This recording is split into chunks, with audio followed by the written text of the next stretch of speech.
Hi, ನಾನು Mister Nagaraj Kudukli, ಮಾಧವಕೇಸ್ಟ್, agriculturist and an artist. ಈಗ ಅಜಿತ್ ಹನುಮಕ್ಕನವರು ಕಾನೂನು ಬಗ್ಗೆ ಹೇಳ್ತಾರಲ್ಲ, ಸ್ವಲ್ಪ ಅದು ಜನರಲ್ಲಿ ಭಯಭೀತಿ ಮೂಡಿಸುವಂಥ ಒಂದು ಪರಿಸ್ಥಿತಿ ಇದೆ. ಅದು ದರ್ಶನ ಅಭಿಮಾನಿಗಳಲ್ಲಿ ಮತ್ತು ಜನಸಾಮಾನ್ಯರಲ್ಲಿ, ಸಮಾಜದಲ್ಲಿ ಒಂಥರ ಭೀತಿ. ಅಕಸ್ಮಾತ್ ಈಗ ಆಕಸ್ಮಿಕವಾಗಿ ಕೆಲವೊಬ್ಬರು ಜಗಳ ಮಾಡಿರ್ತಾರೆ, ಇಂಥವಾಗಿರ್ತವೆ ಅಂಥ ಒಂದು ಸನ್ನಿವೇಶದಲ್ಲಿ ಕೆಲವೊಬ್ಬರು, ಇದು ಒಂದೇ ಅಲ್ಲ, ದರ್ಶನ್ ಕೇಸ್ನಲ್ಲಿ ಒಂದೇ ಅಂತಲ್ಲ, ಕೆಲವೊಂದು 302 ಕೇಸ್ನಲ್ಲಿ ಕೆಲವೊಮ್ಮೆ ಪೊಲೀಸರು ಚಾರ್ಜ್ ಶೀಟ್ ಹಾಕಿರ್ತಾರೆ, ಇನ್ವೆಸ್ಟಿಗೇಷನ್ ಮಾಡಿರ್ತಾರೆ. ಅಂಥ ಸಂದರ್ಭದಲ್ಲಿ ಪೊಲೀಸರ ಮುಂದೆ ಹೇಳಿಕೆ ಕೊಟ್ಟಿರ್ತಾರೆ. ಅಂಥ ಸಂದರ್ಭದಲ್ಲಿ ಕಾನೂನು ಹೆಂಗೆ ಅಂತ. ಸೊ ಇಲ್ಲಿ ಎವಿಡೆನ್ಸ್ ಆಕ್ಟ್ ಇದೆ. This is evidence act 1872. ಹೌದಾ? ಈ ಎವಿಡೆನ್ಸ್ ಆಕ್ಟ್ನಲ್ಲಿ ಹೇಗೆ ಬರೆದಿದ್ದಾರೆ ಏನು ಅನ್ನೋದು ಎವಿಡೆನ್ಸ್ ಆಕ್ಟ್ ರೆಫರ್ ಮಾಡಿ ಹೇಳ್ತಿದ್ದೀನಿ.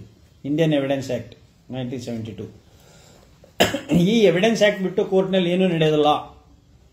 ಇದು ಎವಿಡೆನ್ಸ್ ಆಕ್ಟ್ ಹೆಂಗ ಅಂದ್ರೆ, ಮನುಷ್ಯನಿಗೆ ಸ್ಕೆಲಿಟನ್ ಇದ್ದಂಗೆ, ಎಲುಬು ಇದ್ದಂಗೆ.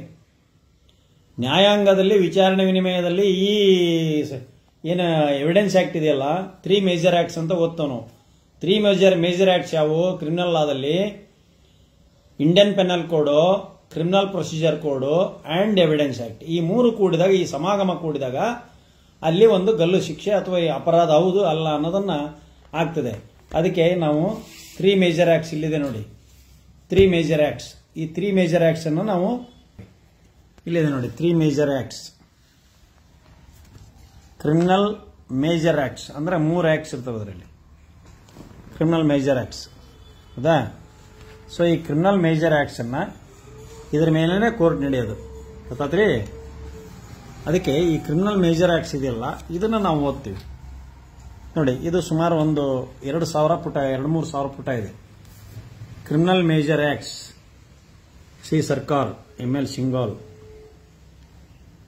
ಪುಲಾನಿ ಅಂಡ್ ಪುಲಾನಿ, 9th ಎಡಿಷನ್.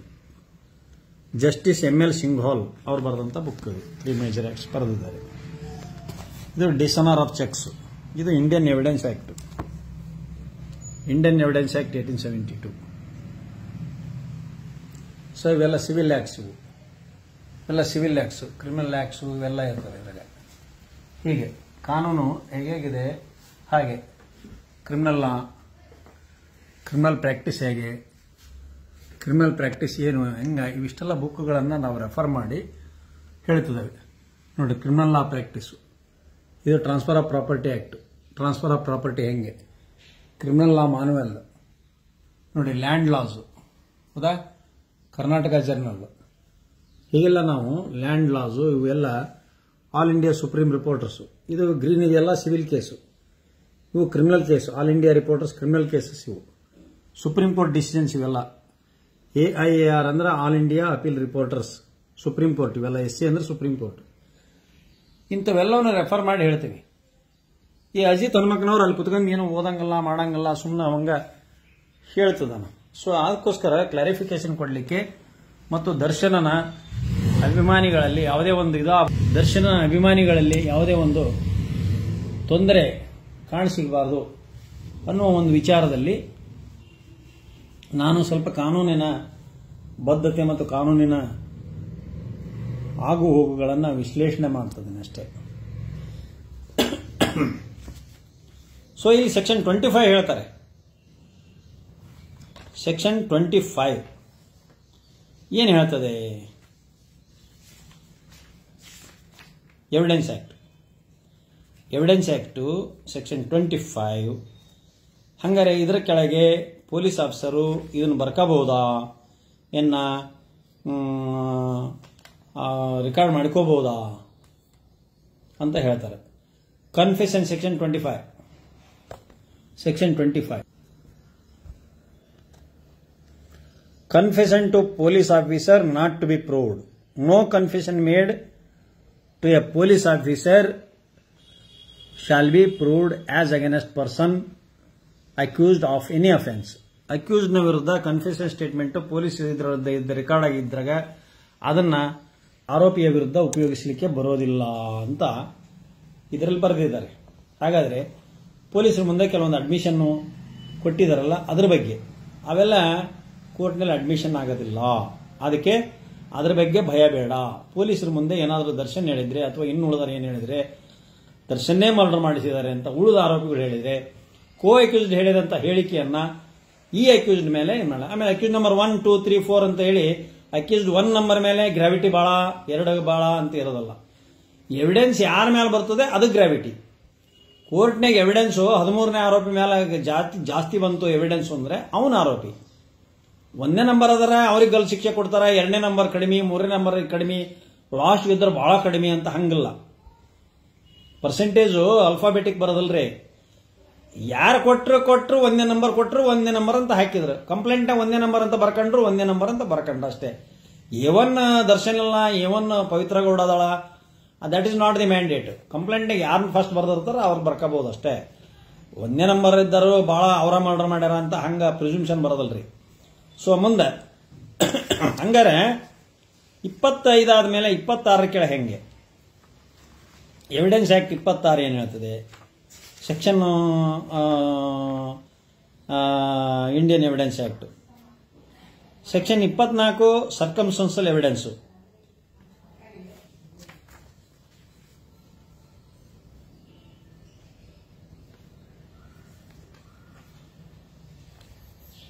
ಆಮೇಲೆ 27 ಕೆಳಗೆ ಡಿಸ್ಕವರಿ ಅಂತ ಮಾಡ್ತಾರೆ. ಡಿಸ್ಕವರ್ ಇದನ್ನ ಹೆಂಗ ಡಿಸ್ಕವರಿ ಮಾಡೋದು? ಆರೋಪಿ ತೋರಿಸಿದ ಪ್ಲೇಸ್ನಲ್ಲಿ ಇಂತಿಂಥ ಸಾಮಾನುಗಳು ಇಲ್ಲದಾವೆ ಅಂತ ಹೇಳಿ ಆರೋಪಿಗಳು ಕಸ್ಟಡಿಯಲ್ಲಿದ್ದಾಗ ಪಂಚನಾಮ ಮಾಡಲಿಕ್ಕೆ ಸಹಕಾರ ಮಾಡ್ತಾರಲ್ಲ. How much of information received from accused may be proved. ಇದನ್ನು ಪ್ರೂವ್ ಮಾಡಬಹುದು. ಪೊಲೀಸ್ ಪ್ರೂವ್ ಮಾಡಬೇಕು. ಆರೋಪಿಯಿಂದ ಇನ್ಫಾರ್ಮೇಶನ್ ತಗೊಂಡ್ವಿ, ಇಂತಲ್ಲಿ ಇಂತಿಂಥ ಸಾಮಾನುಗಳಿದ್ವು, ಮಟೀರಿಯಲ್ಸ್ ಇದ್ವು, ಇಂತಿಂಥ ಸಾಮಾನುಗಳು ಕೋಲು ಬಡಿಗೆ ಹೊಡೆದವು, ಇಂಥ ಸಾಮಾನುಗಳನ್ನು ಡಿಸ್ಕವರಿ ಮಾಡಿದ್ವಿ ಅಂದರೆ ಆ ಪಂಚನಾಮಕ್ಕಿದ್ದಂಥ ವಿಟ್ನೆಸ್ಸು ಅವರು ಕೋರ್ಟ್ನಲ್ಲಿ ಪ್ರೂವ್ ಮಾಡಬೇಕು ಸೀಸರನ್ನ. ಅದು ಪ್ರೂವ್ ಆಗಲಿಲ್ಲ ಅಂದರೆ ಕಷ್ಟ. ಆಮೇಲೆ ಪೊಲೀಸ್ ಎವಿಡೆನ್ಸನ್ನು ಪೊಲೀಸ್ ಪಂಚನಾಮನು ಐವನ್ ಎವಿಡೆನ್ಸನ್ನು ಸಮ್ ಸರ್ಕಮ್ಸ್ಟೆನ್ಸಸ್ನ ಫೇತ್ ಮಾಡಬೇಕು ಅಂತ ಇದೆ, ನಂಬಬೇಕು ಅಂತ ಇದೆ. ರೂಲಿಂಗ್ಸ್ ಆಗೂ ಇದಾವೆ, ಹೀಗೂ ಇದಾವೆ. ಸೊ ಇಲ್ಲಿ how much information received provided that when any fact of discovered consequence of information received from a person accused of any offence, the custody of police officer so much of such information, whether it amounts to confession or not, as related distinctly to the fact hereby discovered, may be proved. ಇದನ್ನ prove ಮಾಡತಕ್ಕಂತ ಒಂದು ಅಧಿಕಾರ ವ್ಯಾಪ್ತಿ prosecution ಇದೆ. ಹಾಗಾದ್ರೆ ಇಲ್ಲಿ ಅದಾದ ಮೇಲೆ ಈ ಡಿಲೇ FIR ಮಾಡಲಿಕ್ಕೆ ಡಿಲೇ ಆಕಾತು, ಇನ್ವೆಸ್ಟಿಗೇಷನ್ ಡಿಲೇ ಆಕಾತು, ಪಂಚನಾಮ ಯಾಕೆ ಡಿಲೇ ಆಯ್ತು, ಇಂಥವೆಲ್ಲ ಸಮಸ್ಯೆಗಳು ಬರ್ತವೆ. ಸೆಕ್ಷನ್ 30 ಎವಿಡೆನ್ಸ್ ಆಕ್ಟ್ ಕೆಳಗೆ ಹೇಳ್ತಾರೆ. ಸೆಕ್ಷನ್ 30 ಏನು ಹೇಳ್ತದೆ? 27 ಆದ್ಮೇಲೆ 28, 30. Section 30 consideration of proved confession affecting person making it and others jointly under trial for same offence. ಒಂದು ಅಫೆನ್ಸಿನ ಬಗ್ಗೆ ಉಳಿದವರು ಏನು ಸಾಕ್ಷಿ ಹೇಳಿರ್ತಾರೆ, ಉಳಿದವರು ಅಂದ್ರೆ co-accused, when more persons than one for being tried, ಒಬ್ಬರಿಗಿಂತ ಹೆಚ್ಚಿಗೆ ಟ್ರೈಡ್ ಮಾಡಿದಾಗ, jointly for the same offence and a confession made by one of such persons. ಈ 17 ಜನ ಯಾರಾದರೂ ಒಬ್ರು ಕನ್ಫೆಷನ್ ಸ್ಟೇಟ್ಮೆಂಟ್ ಕೊಟ್ಟಿದ್ರೆ, ನಾವು ಹಿಂಗಾತು, ನಾವು ಹಿಂಗಿದ್ದೇ, ಅವರು ದರ್ಶನ್ ಅವರು ಹೇಳಿದ್ರು ನಾವು ಮಾಡಿದ್ವಿ ಅಂತ ಒಂದು ಹೇಳಿಕೆ ಕೊಡ್ತಾನೊಬ್ಬ. ಕೊಟ್ಟಾಗ ಹೆಂಗಂದ್ರೆ himself and some other such persons is proved, the court may take in to consideration such confession as against such other persons as well as against the person who make such confession.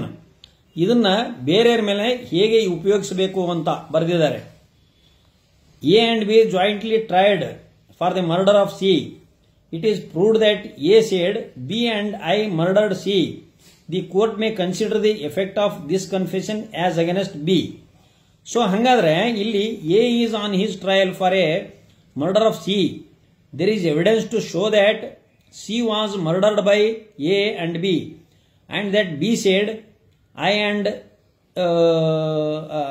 and I murdered C. This statement may not be taken into consideration by the court against A, as B is not being jointly tried. Jointly tried ಆಗ್ಲಿಲ್ದಾಗ joint tried ಮಾಡಿದ ಹೊತ್ನಾಗ ಅಥವಾ ಮಾಡಿದ ಹೊತ್ನಾಗ ಮಾಡಿದ್ವಿ ಅಂತ ಹಿಂಗೆ ಹೇಳಿದಾಗ ಅದು ಬರೋದಿಲ್ಲ. ಅದನ್ನ ಅಡ್ಮಿಷನ್ ಇನ್ನೊಬ್ಬ ಕೋ ಅಕ್ಯೂಸ್ಡ್ ಮೇಲೆ ಯೂಸ್ ಮಾಡ್ಲಿಕ್ಕೆ ಬರೋದಿಲ್ಲ. ಅದಕ್ಕೆ ಇಲ್ಲೇನಂತಾರೆ proved confession and judicial confession and extra judicial confession ಅಂತ ಬರ್ತದವೆ. So the 31 admissions not conclusive proof but estop 31 ಕೆಳಗೆ ಹೇಳ್ತಾರೆ ಅಡ್ಮಿಷನ್ಸ್ ನಾಟ್ ಕನ್ಕ್ಲೂಸಿವ್ ಪ್ರೂಫ್. ಪೊಲೀಸರ ಮುಂದೆ ಕೆಲವೊಂದು ಅಡ್ಮಿಷನ್ ಕೊಟ್ಟರೆ ಅದು ಫೈನಲ್ ಅಲ್ಲ, ಕನ್ಕ್ಲೂಸಿವ್ ಪ್ರೂಫ್ ಅಲ್ಲ. ಅದು ಒಂದು ಕನ್ಕ್ಲೂಷನ್ ಜಜ್ಮೆಂಟ್ ಕೊಡ್ಲಿಕ್ಕೆ ಅದು ಪ್ರೂಫ್ ಅಲ್ಲ, just it is an evidence. Admissions ಕೊಟ್ಟದಾನ ಏನಂತ, ನಾವು ಮರ್ಡರ್ ಮಾಡಿದ್ದೀವಿ, ನಾವು ಇಂಥವ್ರು ಹೇಳಿದ್ರು, ಅವ್ರಿಗೆ ಹಿಂಗೆ ಮಾಡಿದ್ದ, ಅದಕ್ಕೆ ನಾವು ಹಿಂಗೆ ಮಾಡಿದ್ವಿ ಅಂತ ಪೊಲೀಸರ ಮುಂದೆ ಹೇಳ್ಕೊಂಡ್ರೆ ಸಹಿ ತಗೊಂಡಿರ್ತಾರೆ. ಇದು ಕನ್ಫೆಷನ್ ಸ್ಟೇಟ್ಮೆಂಟ್ ಅಂತವೆ, ಅಡ್ಮಿಷನ್ಸ್ ಅಂತವೆ. ಅಡ್ಮಿಷನ್ಸ್ ನಾಟ್ ಕನ್ಕ್ಲೂಸಿವ್ ಪ್ರೂಫ್, ಇದು ಫೈನಲ್ ಅಲ್ಲ. ಈಗ ಇಲ್ಲಿ ಹೇಳಿದ್ದಾರೆ, ಇದ್ರಾಗ ಇಲ್ಲಿ ಬರ್ಕೊಂಡಾರ ಪೊಲೀಸರು, ಇದನ್ನು ಮಾನ್ಯ ನ್ಯಾಯಾಲಯದ ಮುಂದೆ ಹಾಜರು ಮಾಡಿರ್ತಾರೆ. ಇದಕ್ಕೆ ಸೈನು ಇರ್ತದೆ, ದರ್ಶನದ ಇರ್ತದೆ, ಎಲ್ಲರೂ ಇರ್ತವೆ, ಅವರವ್ರ ವೈಯಕ್ತಿಕ ಹೇಳಿಕೆಗಳೆಲ್ಲ ಒಂದೊಂದೊಂದೇ ಇರ್ತವೆ. ಸೊ ಇಂಥ ಸಂದರ್ಭದಲ್ಲಿ ಈ ಹೇಳಿಕೆಯನ್ನ ಪಕ್ಕದವನ ಮೇಲೆ ಉಪಯೋಗಿಸಕ್ಕೆ ಬರೋದಿಲ್ಲ, ಕನ್ಕ್ಲೂಸಿವ್ ಪ್ರೂಫ್ ಅಲ್ಲ. ಬಟ್ ಮೇ ಸ್ಟೋಪ್ ಅಂದ್ರೆ ಇಗ್ನೋರ್, ಸ್ಟೋಪ್ ಅಂದ್ರೆ ಸ್ಟಾಪ್, ಅದು ಇಗ್ನೋರ್ ಮಾಡೋ ಅಂಥದ್ದು, ಅದನ್ನ ಅಷ್ಟು ಗಂಭೀರವಾಗಿ ತಗೊಳ್ಳೋದಿಲ್ಲ ನ್ಯಾಯಾಲಯ ಅಂತ. Admissions are not conclusive proof of the matters admitted but they may operate as estoppels under the provisions hereinafter obtained. So section 115 of evidence ಆಕ್ಟ್ನಾಗೂ ಇಸ್ಟೋಪಲ್ ಬರ್ತದೆ, ಎಂಥ ಸಂದರ್ಭದಾಗ ಇಸ್ಟೋಪಲ್ ಮಾಡಬೇಕು, ಎಂಥ ಇದರಲ್ಲಿ ಇದು ಮಾಡಬೇಕು ಅಂತ. ಆಮೇಲೆ ಕನ್ಫೆಷನ್ ಸ್ಟೇಟ್ಮೆಂಟ್ಸು, ಈಗ judicial confessions and extra judicial confessions ಅಂತ ಬರ್ತವೆ. Cases statement relevant facts person who is dead or cannot be found, ಆ ಟೈಮ್ನಾಗ ಡೈಯಿಂಗ್ ಡಿಕ್ಲರೇಷನ್ ಅಂತ ಮಾಡ್ಕೊಂತಾರೆ. ಸೊ ಈ ಒಂದು ದರ್ಶನ್ ಅವ್ರ ಕೇಸ್ನಲ್ಲಿ ಎವಿಡೆನ್ಸ್ ಆಕ್ಟ್ನಲ್ಲಿ ಸೆಕ್ಷನ್ 24 ಆ್ಯಂಡ್ 25 ಇದ್ರ ಕೆಳಗೆ ಏನಾದರೂ ಪೊಲೀಸರು ಹೇಳಿಕೆ ತಗೊಂಡಾಗ, ಯಾಕಂದ್ರೆ ಇಲ್ಲಿ ಐ ವಿಟ್ನೆಸ್ಸು ಬಾರ್ ಇದೆ, ಓನ್ಲಿ ಸರ್ಕಮ್ಸ್ಟೆನ್ಸಲ್ ಎವಿಡೆನ್ಸ್ ಇದೆ, and investigation is depending upon some electronic medias and the CCTV footages and the circumstantial evidence